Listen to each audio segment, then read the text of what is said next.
আজকের রাজনীতি যারা দেখছেন, রোজ টিভি খুলছেন, সেই পায়রার খোপের মতো ওয়ার্কশপ বসছে, এক একটা খোপ থেকে এক একটা রাজনৈতিক নেতা বেরোচ্ছে, এ ওকে গালাগাল দিচ্ছে। মানুষের ঘেন্না ধরে গেছে পলিটিক্সে। এমন যদি হয় যে মানুষকে বলা হয় আপনি ইচ্ছে করলে নোটাই দিন,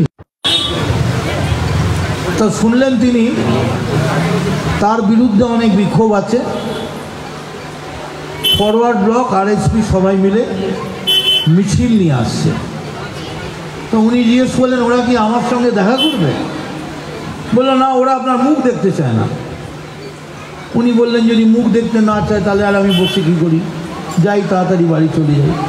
এবার বাড়ি গিয়ে যথারীতি উনি নিজের কাজে ব্যস্ত রয়েছেন। আপনি তো জানেন যে এমন একজন ডাক্তার যিনি ঘরে না ঢুকে ঘরের বাইরে থেকে তার ঘ্রাণ শক্তি দিয়ে বলতে পারতেন যে রোগীর কী রোগ হয়েছে। এবার বিধানবাবু বাড়িতে চলে গেছেন, রাত্রি তখন 9টা বাজে। তিনি একটা ফোন পেলেন, খুব চিৎকার করে তাকে প্রায় গালাগাল দিচ্ছে। উনি বললেন আরে করেন কি, এরম করছেন কেন?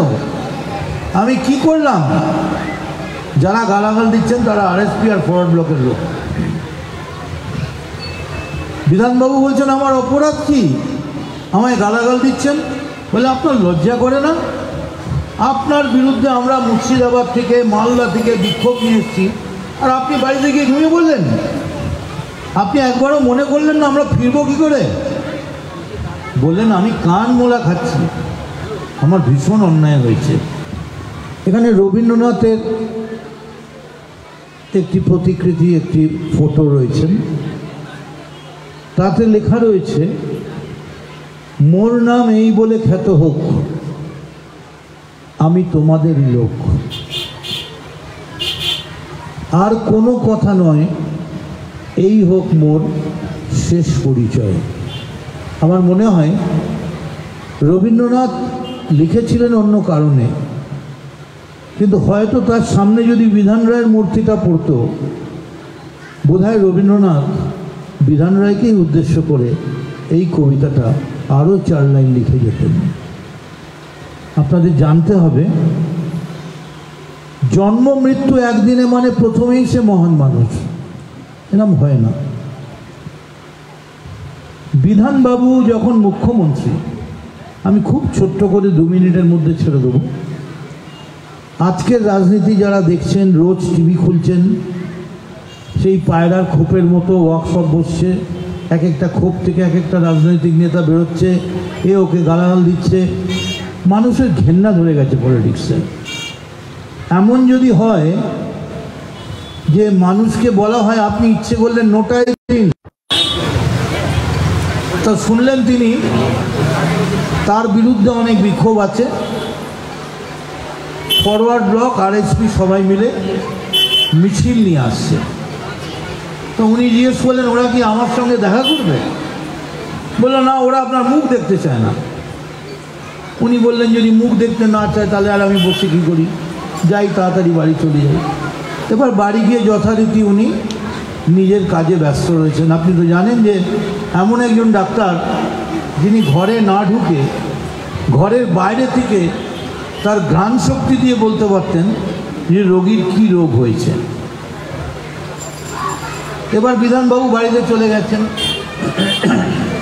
রাত্রি তখন 9টা বাজে। তিনি একটা ফোন পেলেন, খুব চিৎকার করে তাকে প্রায় গালাগাল দিচ্ছে। উনি বললেন আরে করেন কি, এরম করছেন কেন? আমি কি করলাম? যারা গালাগাল দিচ্ছেন তারা আরএসপি আর ফরওয়ার্ড ব্লকের লোক। বিধানবাবু বলছেন আমার অপরাধ কি, আমায় গালাগাল দিচ্ছেন? বলে আপনার লজ্জা করে না? আপনার বিরুদ্ধে আমরা মুর্শিদাবাদ থেকে মালদা থেকে বিক্ষোভ নিয়ে এসেছি, আর আপনি বাড়িতে গিয়ে ঘুমিয়ে বললেন? আপনি একবারও মনে করলেন না আমরা ফিরবো কী করে? বললেন আমি কান মোলা খাচ্ছি, আমার ভীষণ অন্যায় হয়েছে। সঙ্গে সঙ্গে সেক্রেটারিকে ডেকে বললেন এক্ষুনি স্টেট ট্রান্সপোর্টকে বলো যত বাস লাগে নামাতে, যারা যারা আমার বিরুদ্ধে বিক্ষোভ করতে এসছে প্রত্যেককে বাড়ির দোরগোড়ায় সজ্ঞানে সুস্থভাবে পৌঁছে দেবে এবং প্রত্যেকের জন্য খাবার ব্যবস্থা করো, যাতে তারা ফিরে গিয়ে বলতে পারে আমরা যেখানে বিক্ষোভ করতে গেছিলাম আমাদের উপর লাঠিচার্জ হয়নি, উল্টে আমাদের বাড়িতে পৌঁছে দিয়েছে। এবং বিধানবাবু বললেন আমি খুব খুশি, তোমরা আমার ভুলটা ধরিয়ে দিতে এসছো, আরও বিক্ষোভ আনবে, যতবার বিক্ষোভ আনবে আমি ততবার তোমাদের বাড়ি ফেরার ব্যবস্থা করব। আজকে সেই বিধান রায় কোথায়? আমি পিজির পাশে থাকি, পিজির সামনে দিয়ে যেতে যেতে প্রথমেই আমি দেখি 1950, মানে যখন আমি জন্মাইনি, তাতে লেখা ইনস্টিটিউট অফ নিউরোসায়েন্স। এই বিভাগটি ডক্টর বিধানচন্দ্র রায় কর্তৃক উন্মোচিত হইল। ডক্টর বিধানচন্দ্র রায় বাংলার মুখ্যমন্ত্রী। ভাবুন, আজকে 2024, 1950 মানে 74 বছর আগে এখন আমরা শিখছি নিউরো সায়েন্স, নিউরোলজি, তার আলাদা বিভাগ আছে, নিউরো সায়েন্স বলে আলাদা হসপিটাল আছে। 1950 সালে বিধান রায় বুঝতে পেরেছিলেন যে শুধু পিজি হাসপাতাল কলকাতা মেডিকেল এনআরএস দিয়ে চলবে না, নিউরোলজির জন্যে আলাদা হাসপাতাল করতে হবে। এবং সেই জন্যেই তিনি তৈরি করেছিলেন ইনস্টিটিউট অফ নিউরো সায়েন্স, পিজির সঙ্গে অ্যানেক্স করে তাকে রেখেছিলেন। আমি অবাক হয়ে যাই, একটা প্যাশন, একটা ফারসাইটনেস। আমরা কলকাতা থেকে ব্যারাকপুরে 7টার প্রোগ্রাম 8:30টায় আসি, আর বিধানবাবু 74 বছর আগে বুঝতে পেরেছিলেন যে একটা নিউরো সায়েন্সের প্রয়োজন আছে।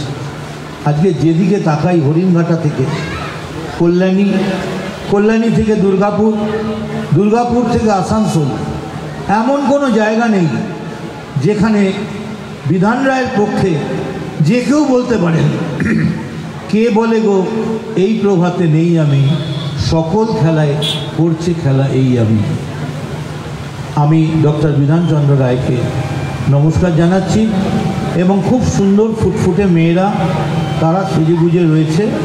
আমি এক্ষুনি যাব না, একটু প্রোগ্রাম দেখে তারপর যাব, এটা তাদের সম্মানে। তার কারণ তারাও অনেক আশা করে একটা প্রোগ্রাম করবে, তার মেন্টাল প্রিপারেশন, তার রেগুলার প্র্যাকটিস সব কিছু করে এসছে। কিন্তু আমাদের মতো রাজনৈতিক নেতাদের জন্যে তাদের প্রোগ্রামগুলো দেরি হয়ে যায়। কিন্তু আমরা যথারীতি আসি, বক্তৃতা করি, মালা পরি, চলে যাই। আমি চাই আজকের সন্ধ্যাটা একটু ব্যতিক্রমী হোক, কারণ আজকের দিনটা ডক্টর বিধানচন্দ্র রায় জন্মদিন এবং মৃত্যুদিন। আমি ডক্টর বিধানচন্দ্র রায়কে বলি, ডক্টর বিধান রায় প্রণাম নেবেন।